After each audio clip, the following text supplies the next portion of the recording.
Hey there, it is Eric J. Olson, and we are doing, once again, a live interview for the Managing Partners podcast. And by the way, we have a little bit of construction happening in the office today. So if you hear like some drilling or some hammering or whatnot, that's what's going on. We're actually adding 2 more enclosed offices. But today, we're going to talk about Melissa and Melissa's law firm. So I want to bring Melissa on. Hey, Melissa, how you doing? Good, Eric. How are you? Fantastic. All right, everybody. Let me tell you a little bit about Melissa, and then we'll hand it over to her. So Melissa Habberfield is a founding partner and managing partner at Habberfield Kaszycki. Did I say that right? You did, yes. Yes, LLP in Buffalo, and the new president of the Defense Trial Lawyers Association of Western New York. That is cool. Melissa helps clients address workers' compensation, employer and legal and insurance legal issues. She also assists clients regarding personal injury. She was inspired to pursue a legal career after watching the O.J. Simpson trial in the 1990s. I watched that too. She saw attorneys Johnnie Cochran, Alan help me with this. Dershowitz. Dershowitz, thank you. Dershowitz. Oh boy. And Robert Kardashian, I know that last name, and Robert Shapiro make Simpson's case, and she decided to become a criminal defense attorney. That is really an interesting story. I want to hear a little bit more about that. Learn more about Melissa, the firm, and her expertise on this episode of the Managing Partners podcast. All right, thanks, Melissa, as I butchered through those last names. Thanks for That's okay. Thanks for helping me out. Fine. No, thanks so much for having me. I've watched a bunch of your podcasts, and I found the conversations and the attorneys that you've interviewed very interesting. A little bit about our firm. Our firm started in January of 2016. Ironically, we started with about 4.5 attorneys and 3 staff. I say a half because we had one guy was part-time. So that was January of 16. In June of 2016, I found out I was pregnant with triplets. Oh, wow. So that, you kind of learn to think on your feet pretty quickly. That'll change your life. Yeah. I've heard a lot of attorneys on your show talk about how the legal community was always very supportive and very great. And the support that the legal community gave me during that time, because they were born in January of 2017, a year after we started. Yeah. But thankfully, the people that we worked with and my family and my husband, they're all very supportive and got me on my feet and able to get back into practicing pretty quickly. Our main office is in Buffalo, but we have attorneys all across the state. We say we can service the whole 90. We have attorneys in Rochester, Syracuse, New York City. But there's only currently 8 of us. We're actually currently looking for a 9th attorney. So we're still a very small boutique firm, but we cover a broad area. And even though we're kind of physically separate, we're still able to talk to each other all day long, whether it's IM, text, emails, we pretty much don't leave each other alone. So we predominantly practice workers' comp and insurance defense. I had big dreams of becoming the criminal defense attorney after watching OJ, but you go to law school and you get the first job you can get, and you quickly realize that it's the people that you work with are more important than actually the area of law that you go into. So I fell in love with doing insurance defense and workers' comp defense purely because of the people that I got to work with. Nice. Yeah, let's talk about this inspiration from the O.J. Simpson trial. How did that come about? Where were you in life at the time, and why did that inspire you so much? Well, I was a big football fan. I still am today, and I was probably about 12 or 13, and all my friends are outside playing, and I just heard about this football player that got in trouble, and I started watching the trial, and I was glued to it. Just the strategy and the diligence, and I wanted to believe OJ was innocent, because how could a football player do that? I love football, and just watching the dynamic of all of these amazing attorneys and going back and forth, and just the detail, and you knew all the evidence was stacked against them, yet somehow they found ways to poke holes, and I couldn't get away from it. I watched the Bronco driving down the highway, and I must have watched, I would get up every morning, start to finish, and I did nothing else. So I finished watching that trial, and I said, that's when I thought I was going to be a criminal defense attorney, because I thought I was going to find that one person that was innocent, and I was going to set them free. Yeah, I remember the trial. I definitely remember the slow speed chase down the highway with the white Bronco. That was like on a Friday night. Mhm. And this is back before, maybe even before cable TV. At least I don't think we had cable TV at the time, so it wasn't. Don't make me sound that old. I'm not that old. But it wasn't like widespread. That's for sure. There was, still only a few networks, and they interrupted all the networks, and that's what everybody was watching on Friday night. Yeah, that was crazy. Yeah. Yep, I remember vividly. That was interesting. Well, wow. Yeah. So let's talk a little bit about your current clients. So, like, what are some of the challenges that your clients face? How do you help them? Oh, well, we service a lot of different clients. We do self-insured employers, carriers, counties, and some of the biggest challenge I would say they face is just they deal with a lot of volume, a lot of details on every case, and being on the defense side, the stack is the cards are kind of stacked against us. The presumption always goes to the other side.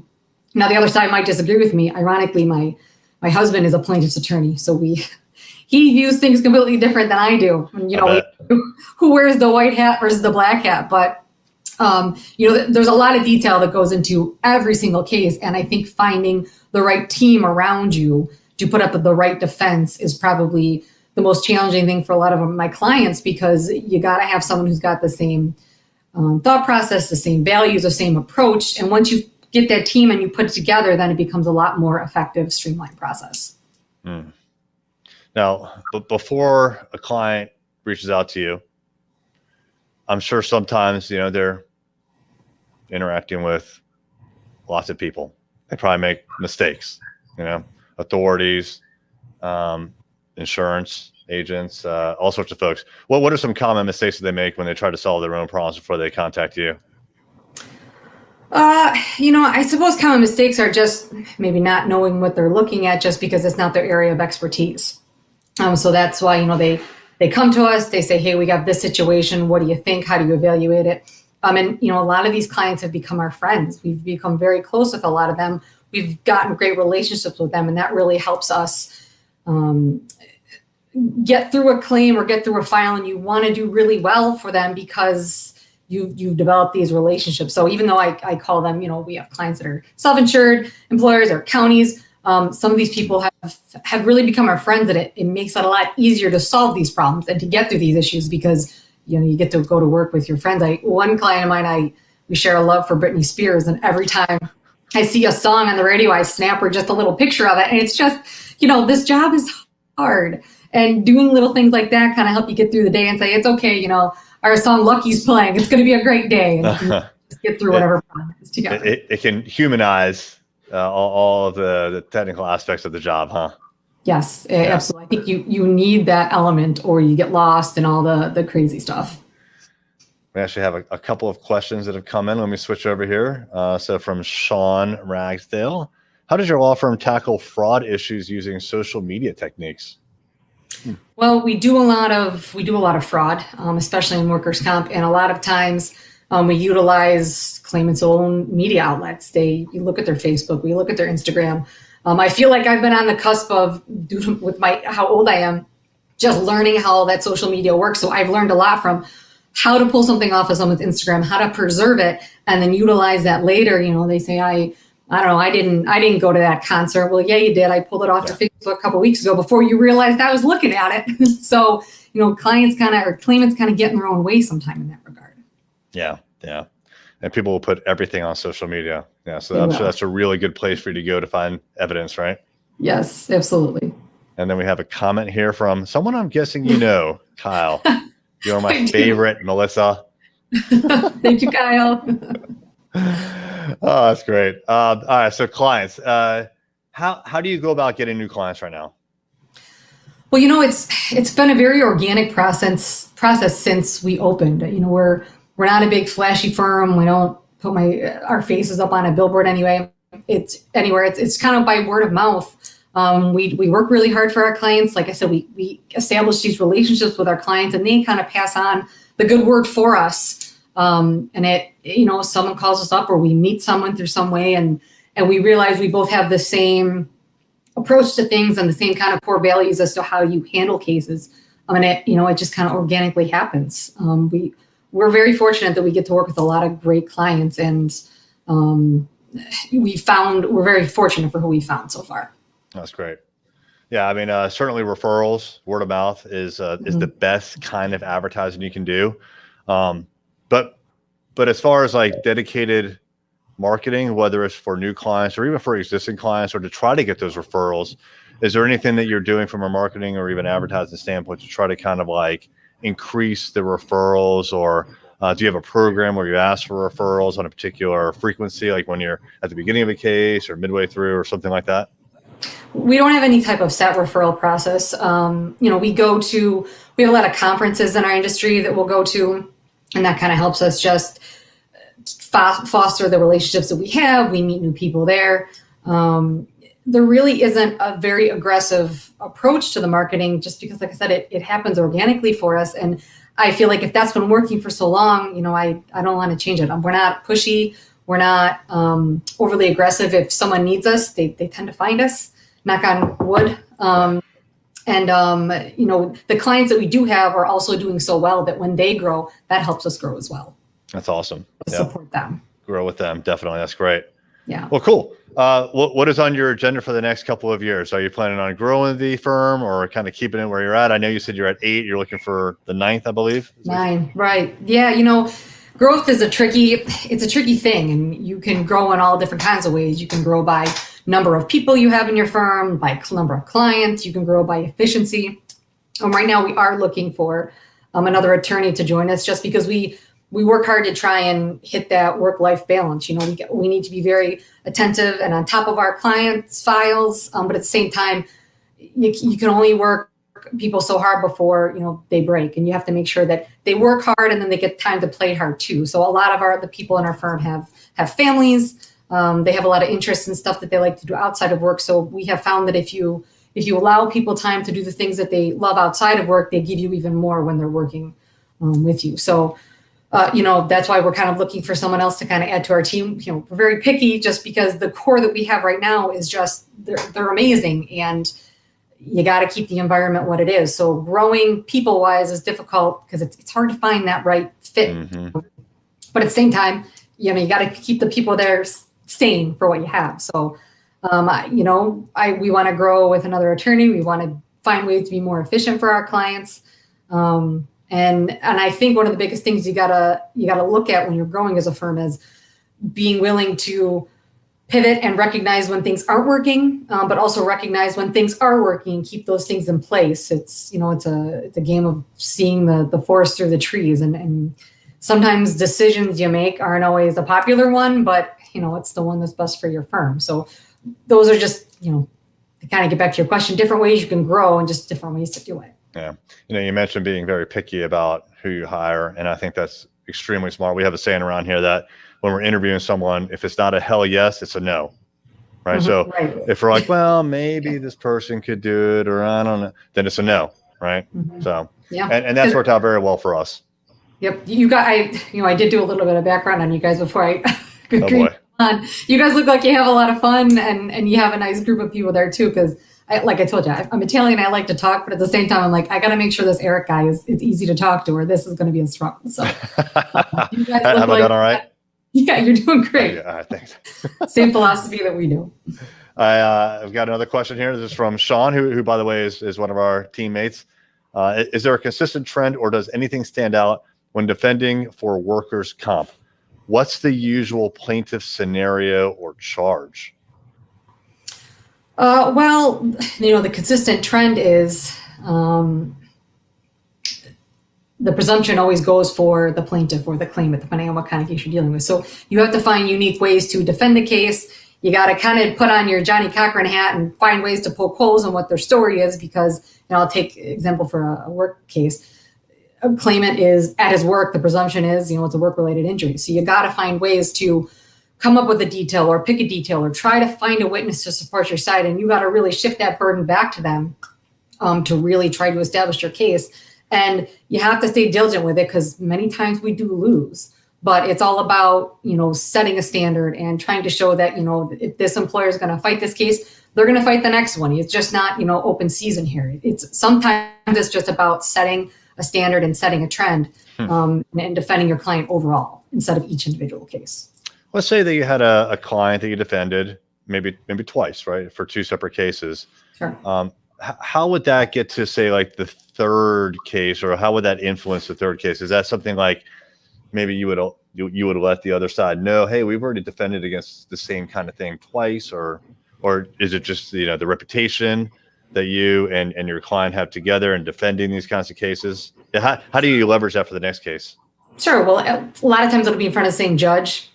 So, if you're in front of a judge for perhaps the same client, that they might be used to, well, this client is going to fight this, or this client's not going to back down. You can't just show up here with some itty bitty piece of evidence and think you're going to get everything you want. We know that client X is going to fight you on this, and you better have what you need in order to establish that. So, sometimes, in workers' comp, the claimant attorneys don't get paid unless the claimant does. So, attorneys on that side have to decide, am I going to take this case? Am I going to have to fight really hard? Or, it's up against it's up against Habberfield Kaszycki's employers. They don't mess around.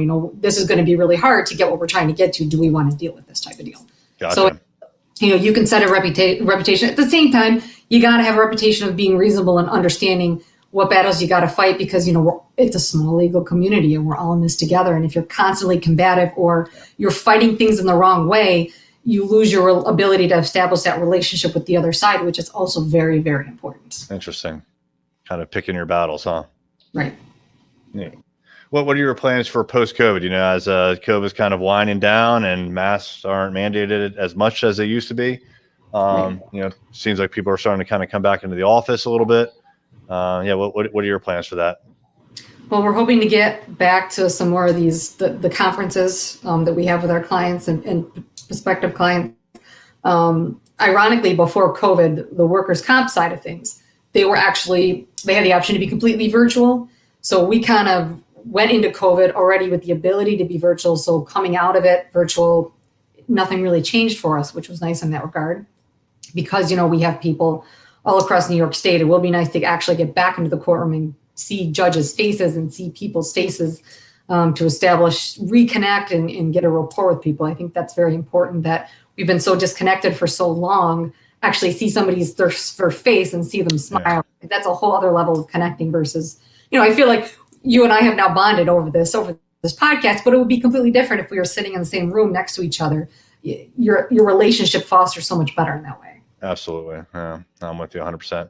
I have one more question about workers' comp and COVID in particular. Number one, did you see like COVID related cases with workers' comp insurance? And I guess that's question one. Maybe you just answer that. Sure. Yeah, we did. We saw a lot of them. Depending on, again, the client that we have, some more than others, but there were definitely claims out there.